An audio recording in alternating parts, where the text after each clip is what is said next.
Hi guys, James at Rampant Lion Reviews again for you today with another beer review. For this one, we are going to head over to Japan once again, and we're going to return to a brewery that has now featured on the channel many times before.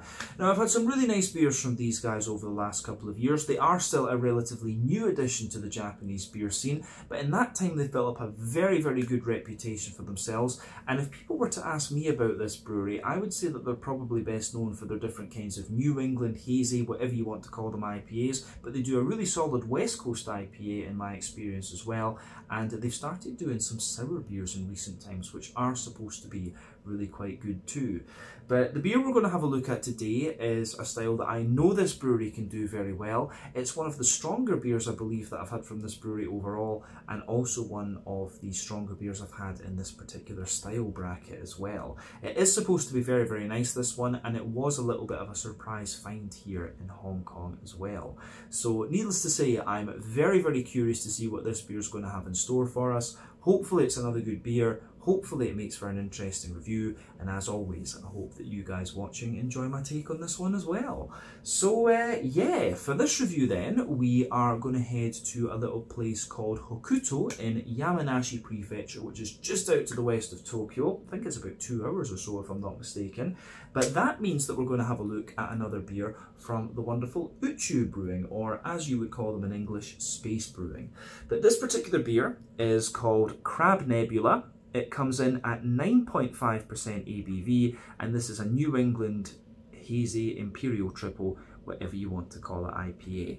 So yeah, this is another one of the 4 that I picked up from Beer in Chimsha in Kowloon here in Hong Kong, who kind of randomly got a bunch of stuff from Uchu Brewing. But I had actually seen this one before on the Facebook page or Instagram, I forget, of Liquor Shop Asahiya in Taishibashi Maichi in Osaka, and that's where I get most of my Japanese beers, of course. So I thought I'd missed out on this one just for not being in Japan at the right time, but thankfully Beer sorted me out. So yeah, big shout out to both Liquor Shop Asahiya in Osaka and the guys at Beer. I'll try to remember to put the links to both of their Instagram and Facebook pages in the video description for you below. But looking forward to this one, as I said. So, as always with my reviews, I'll tell you a little bit about the brewery before we taste the beer. If you want to get straight to the tasting though, just fast forward. All the usual links can be found in the video description below. That's the brewery website, the link to my other reviews that I've done from Uchu Brewing before, and you will see more over the next little while, both here in Hong Kong and when I go over to Japan in the summer. But there's all the usual social media down there. If you want to see more reviews, do please consider subscribing to the channel. The support that you give is massively appreciated, and remember, you can go into the channel homepage and search for beer using the geography tagging system. So just go in there, use the little search bar, put in your hometown, state, county, province, prefecture, whatever you like. If I've reviewed beers from the area that you search for, they will pop up. Failing that, you can check out the playlist of beers from different countries. You'll find this one in the Japanese playlist along with a number of other things. That's being added to quite regularly at the moment because I am based out in Asia these days, and do make sure you check out the playlist of beers from other countries as well, because there are some very interesting things on the channel these days. But yeah, let's go on to my brewery notes then, and I'll tell you a wee bit once again about the wonderful Uchu Brewing then. So, Uchu Brewing, as I've told you before, were founded back in 2017 by Masahiro Kusunoze and Rumiko Suzuki. So they both came from a background in agriculture, and they apparently first encountered craft beer on the US West Coast. They spent quite a little bit of time in Oregon from what I understand, but they found that they loved the different personalities that they encountered at each brewery, and they wanted to bring some of this kind of craft beer culture back with them to their native Japan. So Masahiro was originally the main brewer at Uchu Brewing, and Rumiko was doing the kind of marketing and business side of things, but she was taking part in the brewing and the farming side of the business as well. Obviously they've grown quite a lot since the early days, but they first started their farming activities back in 2009 under the name Space Farmers, and they were growing rice and vegetables and other things organically without pesticides. But fast forward to 2016, they decided to plant some hops, and so they have their own hop fields right next to the brewery, and they often handpick the hops, or a number of the hops that go into their beers. But today they're running miso making and rice paddy workshops among other things. They're basically still trying to spread awareness of organic agriculture practices, which is quite interesting actually. But when it came to founding the brewery, they raised over 3 million yen through crowdfunding, and they used this to build their first facility in Hokuto in Yamanashi Prefecture, and much of the construction of this brewery that they're operating out of was DIY. So they sold their first beers in 2018, and then they expanded the brewery again a few years later in 2021 with a second round of crowdfunding, this time raising about 17 million Japanese yen, and then the next year in 2022 they raised a further 12 million yen, and they used this to open their first tap room, which is called Roadside Station Kobuchisawa, and this is about 15 kilometers away from the brewery, so somewhere that I do need to go and visit. But over the next few years, they apparently plan to open a new brewery, and they're currently working to produce some barrel-aged beers as well, the sort of more lambic style sour beers. But as I mentioned earlier, the name of this brewery literally means, Uchu Brewing translates into English as space brewing, and so a number of their beers are named after space themes, scientific themes, astronomical objects and stuff like this. So hence the name of this one, Crab Nebula. But yeah, as of June 2024, when I'm filming this review for you, these guys have produced 230 different kinds of beer according to Untappd. Like I said to you, they are best known for the kind of New England hazy, whatever you want to call them, IPAs. But over the years, we've reviewed a few styles from these guys. The West Coast IPAs are always very good that they do, and they've done, I've had 1 or 2 Imperial Stouts from these guys, if I'm not mistaken. Most recently we had a smoked Doppelbock, which I thought was very, very good. And yeah, these guys I think are very solid all round. They've been doing some very good kind of fruity sour beers in recent times, so I need to try and get a hold of one of these kind of more fruity, smoothie sour beers the next time I'm in Japan and see what those are like. But yeah, one of the top breweries in Japan in my mind at the moment, and they are definitely worth checking out if you come across some of their beers. So yeah, that's everything we can really say about Uchu Brewing for the moment. If you want to learn more about these guys, you can check out the brewery website, you can follow them on Facebook and Instagram to keep up to date with all the latest goings on, and you can check out the Rate Beer, Untappd and Beer Advocate pages to learn a little bit more about all the different beers that these guys have done. So yeah, let's go on and have a little look at the beer itself. So I'll let you have a wee look at the artwork on this one before we open it up, and as you can see, it's one of these kind of rendered images of a scan basically of a nebula out in space. So for those of you who don't know, the nebula are basically the sort of dust clouds, if you like, in which stars are born. So yeah, and basically a nebula can be a young star or it can be a big dust cloud. You can see at the bottom of the can there is Uchu Brewing, the hop flower symbol, which we've seen on the beers many times before. Plain silver top on the can. This one is 350 milliliters, which is quite a common measurement in Japan, in fact. And what you'll see on the side of these cans is that they often have what they call concepto. So what I'm going to do is I'm going to open up my Google and just read the concept of this one. It's usually a nice little poem. Like a number of these Uchu Brewing beers have a little poem on the side of them. So the one here, just using Google Translate to put it into English, it is said that many nebulae exist in the universe are made of celestial bodies and gas. It is not known on Earth that it is the work of Fantastic, a famous artist in space. We collaborated on a high level to express Fantastic's work in a beer. A message from Mr. Fantastic to everyone on Earth. Everything in my house is fantastic. I guess it's probably a little bit more beautiful or whatever in Japanese, but that gives you a rough translation. But that's basically what this little bit on the side of the can says. I think that's quite nice to include that in these videos. But like we said earlier, this one is a 9.5% New England triple IPA. It's hopped with Citra, Galaxy, Nelson Sauvin and Strata, so we know all of these hops quite well. The only one that is not American is Galaxy, but Citra, 14% alpha acid, it's going to give you that lovely big juicy ripe mango, sometimes grapefruit, and in a New England it's going to give you a bit more of a kind of lemon limey character. Galaxy has a lot of passion fruit and grapefruit and things like that as well, but quite a little bit of pineapple. That is 14% alpha acid, Australian as we said. Told you lies actually, this one has Nelson Sauvin. So Nelson Sauvin is a New Zealand hop, not American, 16% alpha acid. It gives you that lovely big kind of white, green, grapey quality in the beer. And then you've also got Strata in this one, which is about 16% alpha acid as well. Gives you quite a lot of melon, but also a little bit of a kind of strawberry and red curranty type character from what I remember. So yeah, 9.5% ABV this one. Let's get this guy out into the glass and see what it's all about. So, really looking forward to this actually. I heard very, very good things from quite a few people about this particular Uchu IPA, so I'm glad that I did get the chance to try this. I thought I'd missed it. So yeah, doesn't say the canned on date on this one, but yeah, it's kind of saying best before the 29th of June 2024. Yeah, so I'm glad that we got a hold of this one. So yeah, anyway, let me just bring that up so you guys can see it. You can see that this beer poured with just about, you know, a 2/3 finger of a frothy, I would say, slightly cream coloured head. You can see it's quite a soapy head on this one. I don't think this beer is, you know, as fresh as the Uchus I would review over in Japan. I think it's taken a couple of weeks to get over here, so the head isn't quite as foamy as you'll have seen in the other videos, but still it looks pretty good. You can see some medium to big size bubbles on the surface of the liquid there, and obviously the head looks a little bit soapy, but yeah, it is retaining fairly well. It is fading away in the middle to be a little bit more of a kind of thin foamy layer, but that ring around the edge of the glass is holding steady there.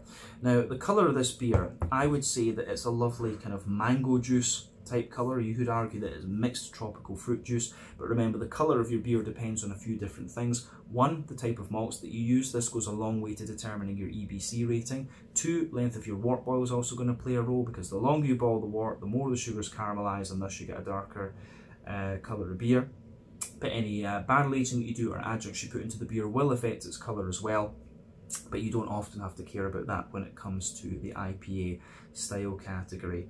But this one is quite soupy and gloopy, I have to say, and remember the level of haziness in these New England IPAs depends on the oak content, wheat content, and to a degree what yeast you use, and that can vary from brewery to brewery and beer to beer. But yeah, this one is kind of around the level that you would expect of a big 9.5% New England triple.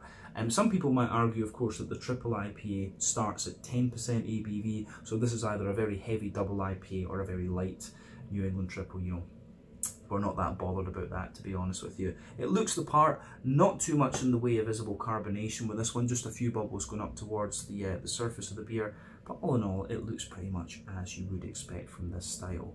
So yeah, don't think we need to say any more about that. Let's have a wee look at the aroma then and see how we get on with this one. Very curious about this, as I said. So, oh yeah, that smells very, very nice.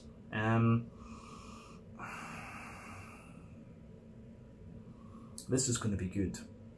So, just from memory, this seems like one of the more oaty, creamy and soft, fruity, juicy leaning Uchu IPAs that I can remember. Like I think quite a few of the ones I've had from Uchu have been quite wheaty and bitey, in all honesty.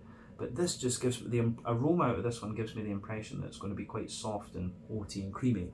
So yeah, as I've said in many a New England review before, I think there are 6 elements to think about when it comes to the yeasty and malty side of a New England IPA. So you'll get some kind of yeasty farmhousey character. Sometimes you can also get a kind of rye leaning grainy side of things. Those 2 elements are a little bit more prominent in the American brewed New England IPAs, but because of the way this style has evolved when it's gone to other countries, the most prominent things to look for are wheaty bitiness, oaty creaminess, barley malt bread, and also the kind of sweeter side of things. This beer, as I say, it has a little touch of sweetness to it, big oaty creaminess, quite a little bit of barley malt character as well. But yeah, I really think it's kind of leaning that way. But yeah, it gives you everything you'd want. You've got a lovely kind of grassy note to this one, I would say, big juicy fruity characters, and then that big malt base. So yeah, just enjoy the aroma a little bit before you get stuck into it. So we're going to break this down and describe it for you a wee bit more in depth. So the backbone of this beer, you've got a lovely little bit of a kind of fresh white bready bread crust in there. So you can smell that in there. Lovely, fresh, smooth, white bready bread crust. There is a little tiny touch of woody character in there and a little bit of kind of like Jacob's cream cracker or something, but I wouldn't say that is overly prominent in this beer. There's a little hint of like a kind of wholemeal brown bready character in there as well, but again, I think that takes a back seat to a number of the other things that are going on in this one. But yeah, lots and lots of kind of fluffy, slightly wet white bready character coming out of this one, which I think is very nice. So yeah, lovely big kind of fluffy, wet white bready character in there. There's quite a little bit of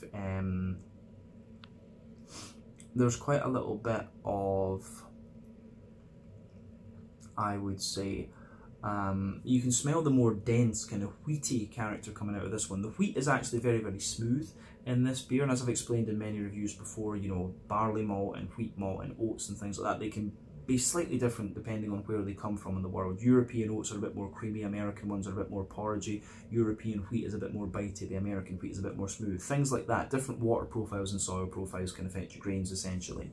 But yeah, for me, if you take the aroma of this beer in a little bit more deeply, like that, you are going to get a little bit of the wheaty bitiness. But I think this one, it's really more barley malt leaning, so lots of white bready character. You do get a bit of the wheat, of course, but then you're also getting the oats.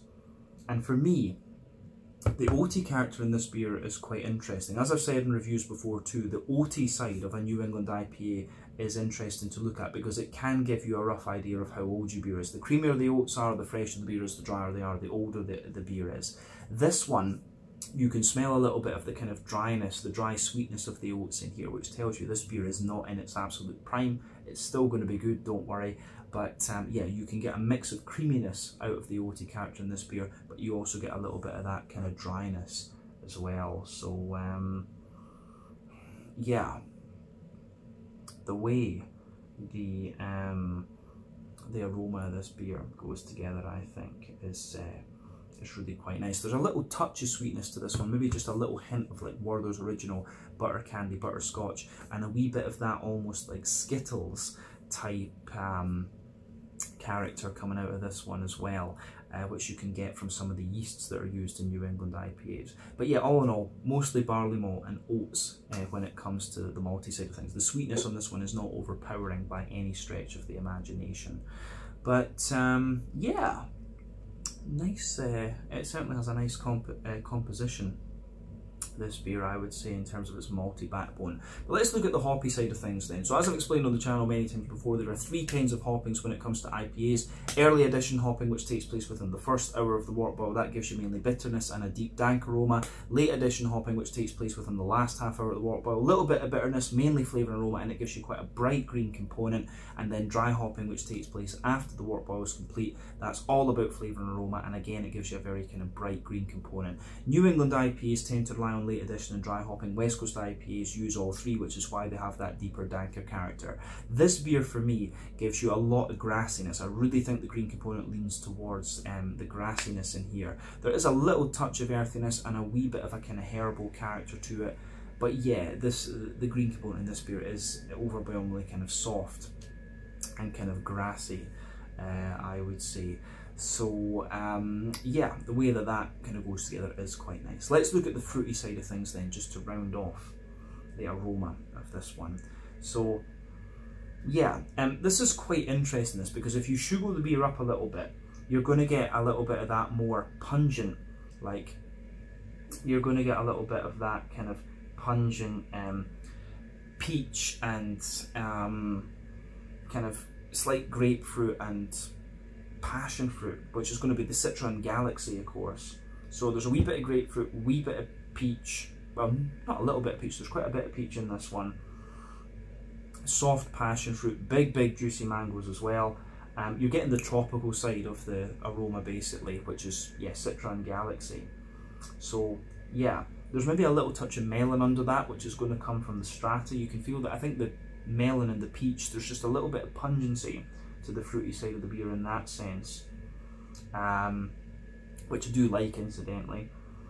And then yes, there's a little bit of pineapple coming out of it, soft, you know, apricots and stuff like this. And then yeah, you've got that juicy mango type character coming out of this one too. But beyond that, you do have quite a little bit of that white, green, grapey, gooseberry type note that you'd always associate with Nelson Sauvin. And yeah, there's that little bit of kind of strawberry, red curranty character coming out of it from the Strata as well. I would say that I actually think the Nelson Sauvin and the Strata kind of dominate the aroma. You really have to sugar it up more to get the kind of tropical notes out of it, which I find quite interesting. So yeah, a few things to think about with the aroma of this beer, but certainly catches my interest. So as I always say, take a bit of time to enjoy the aroma of the beer before you get stuck into it, but we really should try this one now. So yeah, this is the Crab Nebula 9.5% New England Hazy Imperial Triple, whatever you want to call it, IPA from wonderful Uchu Brewing in Hokuto, Yamanashi over in Japan. Let's get stuck in. Slàinte, skål, cheers, kanpai.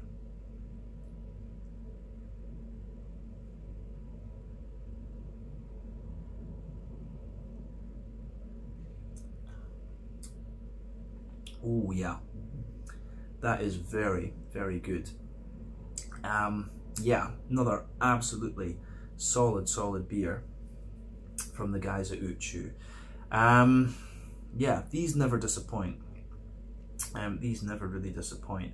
I'm wondering, there's a number 937 on the side here. I wonder if that's the batch, actually, that this is produced in, because quite often Uchu will produce the same beer and they'll tweak the recipe very slightly, and it's released under a different batch number. At least that's how it used to be in the older days when they were using the bottles, so that's worth bearing in mind. But yeah, this is lovely. This is very, very well done.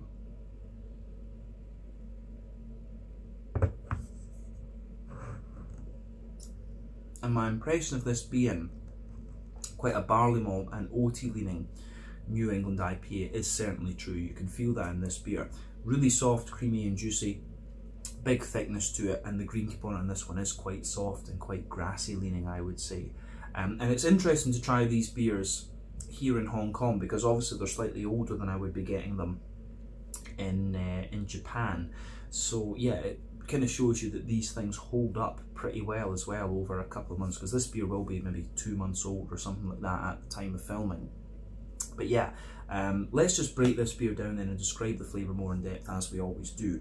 Middle third of your palate, you get that lovely backbone of like fresh white bready bread crust out of this one, which I do really, really like. So lovely kind of fresh white bready bread crust in there. As you move further forward on that middle third of the palate, there's a little hint of woodiness in there, but very, very minimal.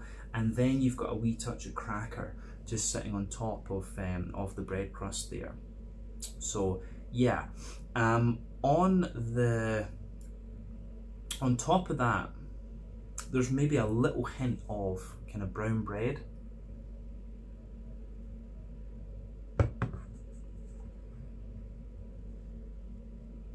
So yeah, there's a little hint of brown bready character to this beer, but it is very, very minimal. Above that, you start to get that, you can feel that kind of fluffy, light and slightly sweet white bready character coming out of the beer. And the way that that goes together is really, really very nice. The white bready character, almost that kind of skittle flavour I was talking about that you can get from some of the yeasts that are used in the New England IPAs, it feels like that white bready character. It has a little bit of dryness to it, like a kind of hedgehog roll in a sense, but yet it does feel that there's a little bit of an almost kind of skittle type flavour infused into that. But above that barley malt white bready layer, you start to get the wheat, and the wheat in this one is quite interesting because you can feel the more dense white bready character coming out of the beer straight away, but then yeah, you have this you can feel the wheat toward the front of the middle third of your palate. It has a little bit of smoothness to it, but then yeah, further back on the palate it's got a wee bit more bitiness, and I think the wheat comes to prominence a little bit more the further into the aftertaste that you go with this beer. So yeah, that's interesting to point out too. But on top of the wheaty character, you start to get the oats, and sort of down the middle line of your palate, You can feel that the oats are quite dense and quite creamy, but yeah, as you move out toward the edges of the palate, they certainly give you a little bit more of the dryness, and you know, that is something that you would kind of expect from a New England IPA that's got a little bit of age on it. Like I say, I suspect this one is about 2 months old or something like that at the time of filming, and this has only been imported into Hong Kong in a very small quantity as well. I will add, I do hasten to add that. But yeah, in the dead centre of your palate, you get a little bit of that Werther's Original butter candy, butterscotchy sort of thing, and that's the alcohol coming out of the beer. And yeah, at 9.5% ABV, you would expect some of that there. But just if you go out from that little circle, you get a wee touch of kind of like Werther's, or you do get a little bit of a kind of McVitie's digestive biscuity sort of thing to it as well. So yeah, the way that this beer goes together, I think, is really, really interesting.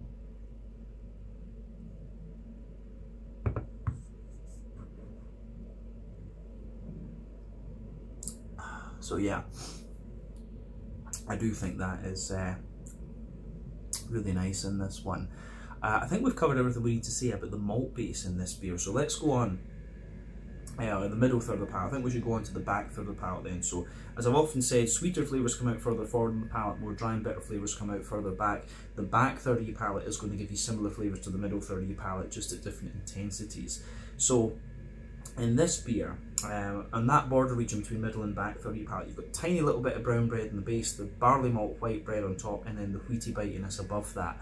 But the base of that, back third of your palate, you can feel the nice kind of brown bready, it's more like a kind of brown bready bread crust in there. Then you've got the cracker, of course. These things are a little bit drier. Then the brown bready layer feels that little bit taller and lighter and more airy. Then you've got the white bready layer above that, which again feels a little bit lighter and more airy and things, and a little bit drier too. And then you can feel some of the wheaty character just creeping over the top of that wheaty sort of bitiness. But then yeah, the yeasty side of the beer above that is quite interesting too. So let's have a wee look at that.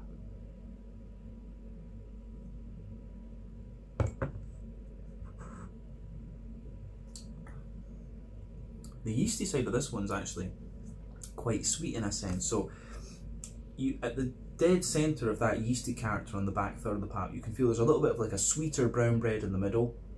You also get like, it's kind of surrounded by a sweeter white bread as well, and then it's just got a little bit of an almost kind of bread crusty character around the edge. And again, you're getting this little bit of kind of Skittles flavour in there as well, which is quite interesting. So yeah, that kind of Skittly type flavour, I think, kind of sweetens up the whole beer. That comes out a wee bit more into the aftertaste too. So definitely, yeah, back third of your palate, you can feel the flavour is taller. Then as you move further forward into the middle third of your tongue, it just kind of condenses down and squashes together that little bit more. So yeah, the way this beer goes together, I think, is really, really nice on the malty, yeasty side of things. Let's go on to the hoppy side of the beer. So green component. Back corners of the palate, you've got a little touch of earthiness in there, but as you move further forward along the sides of the palate here, it really gets, there's a teeny little bit kind of danker pine resin in here, but not overly much. But yeah, as you move further forward along the sides of the palate, it's all about the kind of floral aromaticity, and I do really like how that pieces together as well. So yeah, nice floral aromatic character in there. Round the front curve of the tongue, you do get a little bit of a lighter kind of grassy sort of thing and a wee touch of zestiness there, but the green component in this one is quite oily, I would say. So yeah, it does make me wonder if there's a little bit of like cryo or incognito or phantasm or something like that going on with this one. It seems to be one of these more kind of hop extract type deals, I think, just with that green component.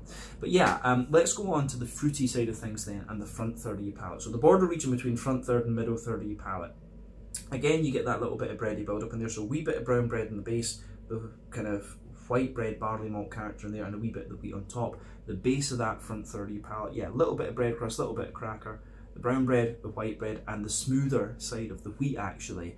And on top of that, you get that nice oily bubble where the juicy fruity esters roll the way out of the beer. So let's have a wee look at that fruity side of things then.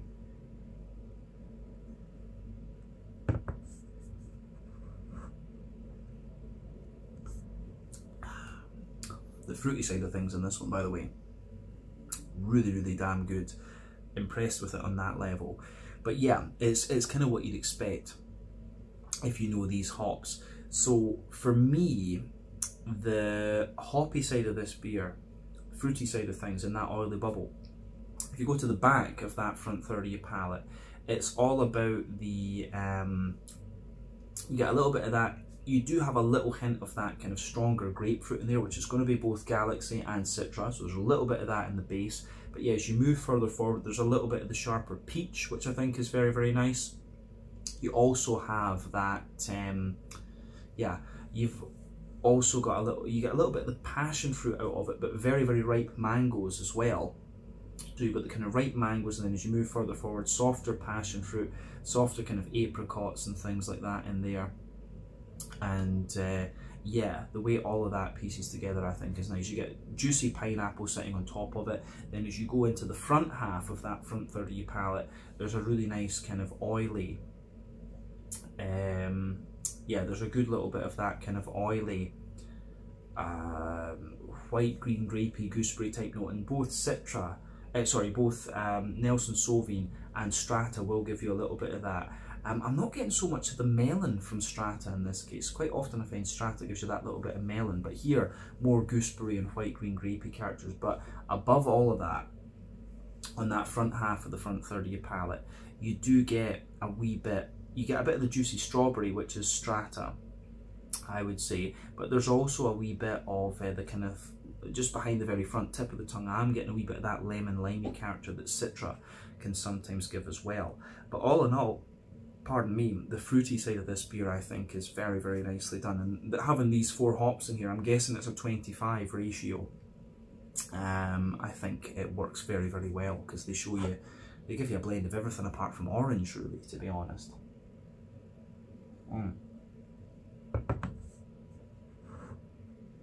So yeah, I think this beer goes together really, really quite well. So it's more of an oily, fruity, oaty, creamy and smooth New England triple IPA. But yeah, very, very well done actually. So big thumbs up to Uchu. This might be one of the best, stronger New Englands that I've had from these guys. I certainly wouldn't hesitate to drink this again for sure. But yeah, let's leave it at that for the tasting section, just round off with a look at the mouthfeel. So for me, as I've said, this beer, well, the body, I would say this beer is kind of bottom end to full body. The carbonation is very, very smooth. It's got a lovely creaminess to it, but it also has like a really nice kind of, it also has a really nice oiliness to it as well, which I think you need at the 9.5% ABV. In terms of the IBUs, I think this one is probably about 40-ish. I don't find this beer overly bitter, so I think it's 40-ish, maybe 50 IBUs at a push. You do want a bit more bitterness in the triples to balance the thing out so it's not overly sweet. But the malt base, has a wee bit of dryness underneath, lovely smoothness in the middle, and then a creaminess and a slight sweetness on top. Not overly sweet, right enough. And then yeah, you've got a good blend of fruits in here, the more oily side of things, and then also that kind of tropical side of the fruits as well. So yeah, really nice hot blend to this beer. But yeah, really, really impressed with this one, and especially with the fact that it's slightly older. I think it shows that the Uchu beers hold up very, very well. But yeah, this one was the Crab Nebula, a 9.5% New England Hazy Imperial Triple, whatever you want to call it, IPA from Uchu Brewing in Hokuto City, Yamanashi Prefecture, over in Japan. Beautiful beer, this one, even with a little touch of age to it. So yeah, let's leave it there. Once again, thank you for watching my beer reviews. Until the next time, please like, subscribe, share, all the usual YouTube stuff. Let me know your own thoughts on this beer in the comments section below. Let me know what your favourite beers are from Uchu Brewing as well, and we will no doubt return to these guys again at some point in the very near future. I've still got another couple of beers to review from them, so you'll see those videos, and we will be keeping an eye on this brewery going forward. But check out my social media, check out their social media, and I'll see you guys again very, very soon. Slàinte, skål, and cheers.